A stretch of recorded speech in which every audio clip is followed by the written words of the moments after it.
On the final installment, we'll take a look back at the highlights of this season, and we'll see what's in store for next year. We'll head down to Baton Rouge to pick up our Yarborough custom calls at the LSU chapter DU banquet. And we'll end with a long format interview of an extremely talented Louisiana native and wildlife artist, Chase Mullen. It's years like this one that you fully appreciate all the other reasons you duck hunt. It gives us an excuse to spend quality time with Dad, get out and connect with old friends, and make a few new ones. You do things during the season you wouldn't otherwise get to do. This year we hunted Tennessee's historic Reelfoot Lake with our old friend Mike Dolan, the hand surgeon. He had put our guide's hand back together a few months earlier. And then we hunted his place near Otter Slough Refuge in Missouri, the spot that Daybreak Outdoors guys called the Doctor's Pit in their video, The Freeze. Of course, we weren't as lucky when we were there, but we got a spoonie. We had some great hunts with John at Shell Shocked. We hammered the mallards in a dry field in Kansas. Got into some geese and crawfish at Stafford's place. Had a hell of a time with the Duck Nuts crew in the Atchafalaya Basin. Made it. Damn. And then we took the boys on a wood duck hunt for a waterfowl documentary on Louisiana Public Broadcasting. It's never the season you expect, but we had some awesome hunts, and we'll have some really nice stuff ready for next season. Back in the fall, we were invited to the LSU chapter DU banquet. Conservation's important, so we headed down to our alma mater to support a good cause. We hung out with the chapter and helped set up. Kanan Yarborough came up from Maurice to drop off the custom calls he'd been making for us. We wanted the Sitka orange and gray color scheme, and he pulled it off. He even put our logo on it and everything. So we got Kyler, our arch nemesis from Louisiana Bowhunter, to ask him a few questions. What's your name? Kanan Yarborough. Nice to meet you. Nice to meet Tell you. me a little bit about your calls. Well, this is a single reed, acrylic, hand cut, hand turn. Come up with the idea in high school, me and the buddies in the shop. After high school, I kind of quit for a little while, and then oil field kind of dropped. Me and the wife were talking one day. Said, well, I guess now is the time I could start my business, you know. So I bought a new lathe, started buying some acrylic, and started turning in the shop and grinding it out. So you do everything by hand? Everything's done by hand. Hand turn. That's great, man. So I like to appreciate the fact that you do your own tone boards, you do your own barrels as well. So what's this style of call? What do you call this? Open water, loud, in your face, just nasty. That's great, man. It looks great. It looks really nice. Well, let's hear that. And then we want to hear Richie hear that.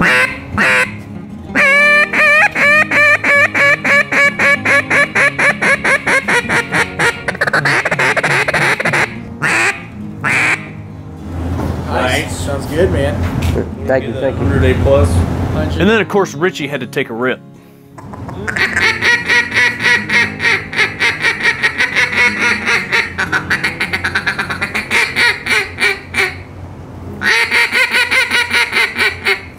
I like that one. Who's holding on to it? When the banquet was finished, we headed over to see what Chase Mullen was working on in his studio. We've been following his work on Instagram for a few years now.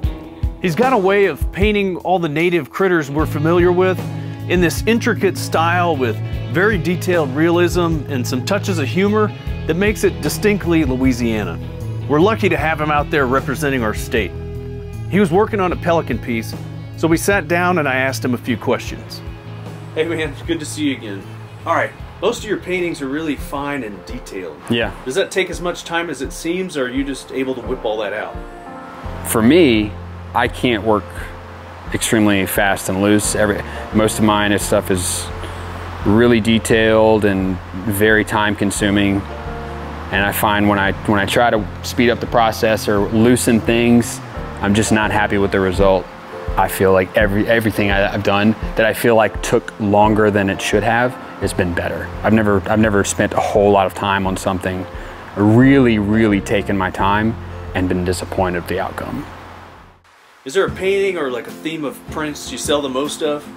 The white pelicans, people gravitate towards that. I don't really know what it is. I don't think it's necessarily like they're assigning meaning to it, but there's something about the composition and the simplicity of it, which a lot of my work is very simple and leans more towards contemporary It could be that I've also only done them in like really grand scale. And I feel like scale, no matter what it is, speaks to people in a different way. I don't know, it kind of stops you. So you grew up in Louisiana? Yeah. What part? Baton Rouge. So, but I think, well, so I was 13, 14, my parents moved to Prairieville. When I was younger, we did a lot more duck and deer hunting. We lived about 10 minutes from Falls River. The fishing was very, very accessible.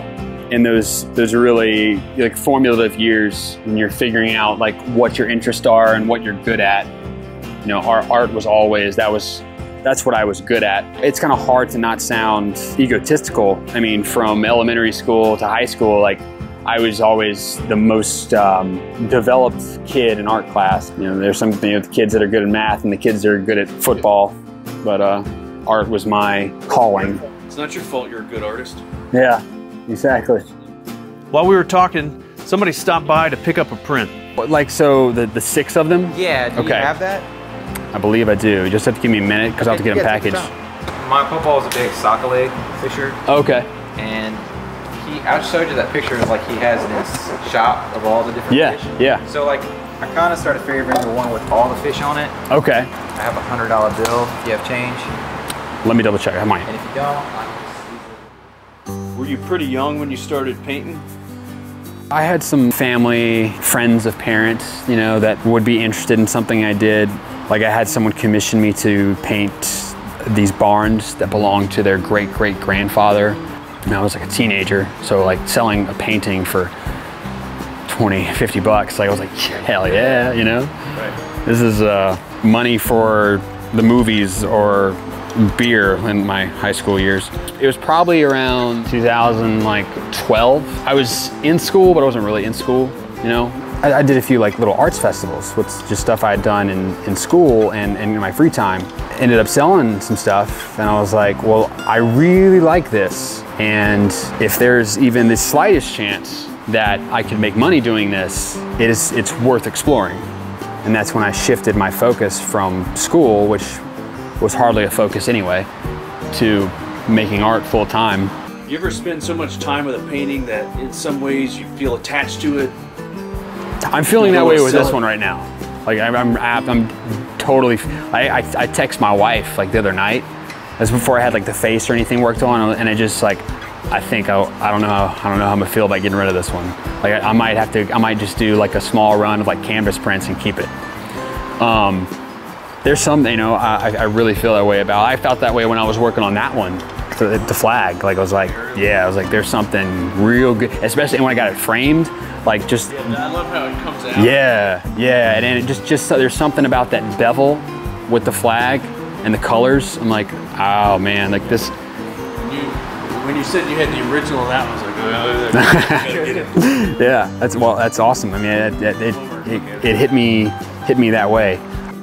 You know, I've traveled a little and I've lived pretty much all over the Southeast, but no matter where I was, I always felt like Louisiana was home. You know, like we have something special here.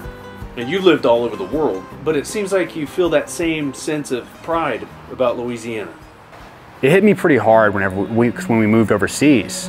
That's when I started to realize, like, yeah, traveling's great and I want to see the rest of the world, but I wasn't disillusioned.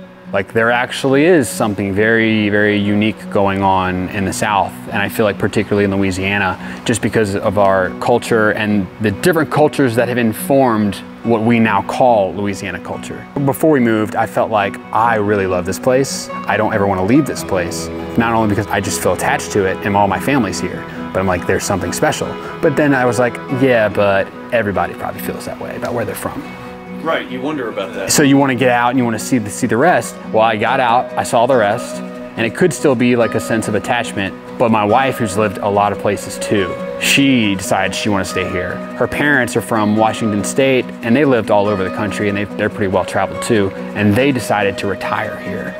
So that also kind of helped reinforce my opinion of like, no, there is something unique about Louisiana culture.